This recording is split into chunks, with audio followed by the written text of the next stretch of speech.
नमस्कार दोस्तों, किन्नर से मांग ले ये दान, हो जाएगा कल्याण। दोस्तों, आज हम जानेंगे किन्नर से जुड़ी 7 उपयोगी और धन प्राप्ति के अचूक उपाय।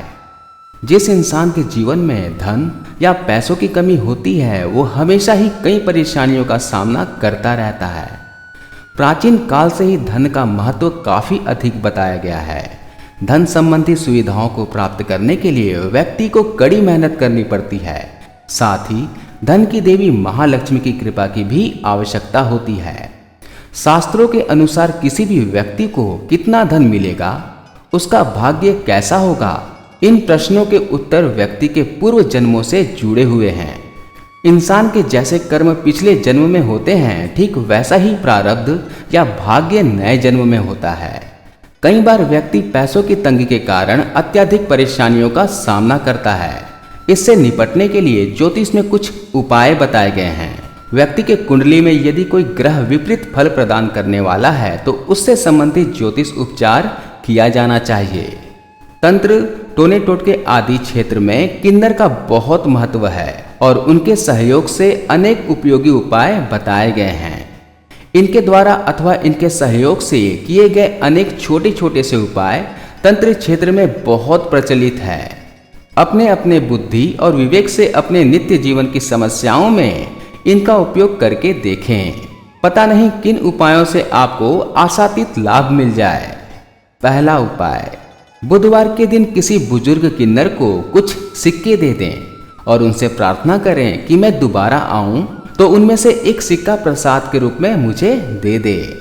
लगभग 9 दिन बाद बुध के अगले पड़ने वाले नक्षत्र के दिन एक सिक्का आप उनसे उनकी दुआओं और आशीषों सहित ले आएं।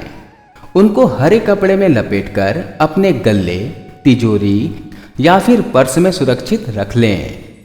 बुध ग्रह के दुष्प्रभाव को दूर करने के अतिरिक्त अन्य अनेक बाधाओं, विपत्तियों और विपरीत समय में यह एक सुरक्षा कवच की तरह कार्य करेगा।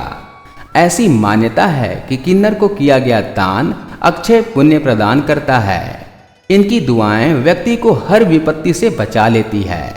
किन्नर को धन का दान किया जाता है। यदि आप पैसों की समस्याओं से मुक्ति चाहते हैं तो किसी किन्नर से 1 रुपये का सिक्का वापस ले लें। यदि किन्नर अपनी खुशी से आपको सिक्का दे देता है तो उसे हरे कपड़े में लपेटकर अपने पर्स में, अपने गले में या अपनी तिजोरी में रखें। ऐसा करने से आपकी धन संबंधी परेशानियां तुरंत दूर हो जाएगी।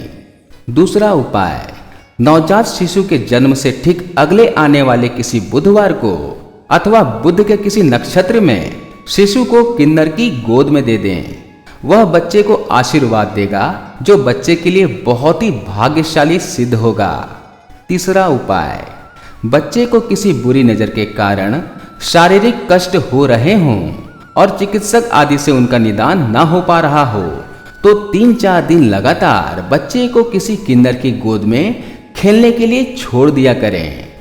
उनके हृदय से निकली दुआ, आशीष बच्चे को किसी अच्छे से अच्छे चिकित्सक की दवा से भी अधिक प्रभावशाली सिद्ध होगा। चौथा उपाय, मल मूत्र अवरोध के कारण बच्चे के पेट में कष्ट हो रहा हो तो किन्नर से उसके पेट पर हाथ फिरवाएं। बच्चे को आशातीत लाभ होने लगेगा।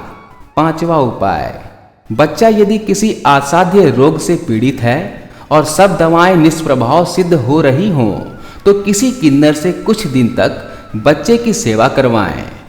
वही अपने निष्काम मनोभाव से बच्चे को दवा दें। बच्चे को दवा का सुप्रभाव शीघ्र ही दिखाई देने लगेगा। छठवां उपाय, बच्चे को जन्म से उसके अन्नप्राशन तक प्रत्येक बुधवार को और प्रत्येक बुध के नक्षत्र को उसको किसी प्रसन्नचित्त किन्नर से आशीर्वाद दिलवाया करें। बच्चे के स्वास्थ्य और उसके उत्तरोत्तर विकास के लिए यह उपक्रम बहुत ही भाग्यशाली सिद्ध होगा। सातवां उपाय, कोई बच्चा अथवा बड़ा कमर दर्द, आधा शीशी दर्द आदि के कारण पीड़ित है तो 21 बार उसके माथे पर धीरे धीरे सस्नेह किसी किन्नर से हाथ फिरवाएं। कमर की पीड़ा के लिए उसके बाएं पैर से हल्के से लात लगवाएं। आप देखेंगे कि पीड़ा में चमत्कारी रूप से लाभ मिलने लगा है।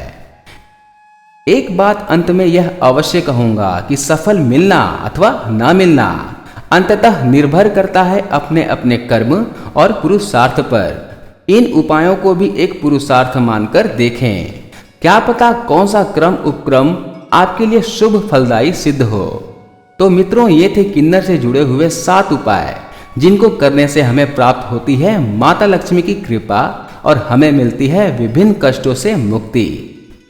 दोस्तों, यह वीडियो आपको अच्छा लगा हो और इससे कुछ जानकारी प्राप्त हुई हो तो इसे लाइक और अपने दोस्तों में शेयर करें ताकि आपके दोस्त भी इस उपयोगी जानकारी का लाभ उठा सकें। और साथ ही साथ दोस्तों, वास्तु टिप्स और ज्योतिष शास्त्र से संबंधित जानकारियों के लिए हमारे इस YouTube चैनल एस्ट्रो शास्त्र को सब्सक्राइब करना ना भूलें। जय माता दी दोस्तों।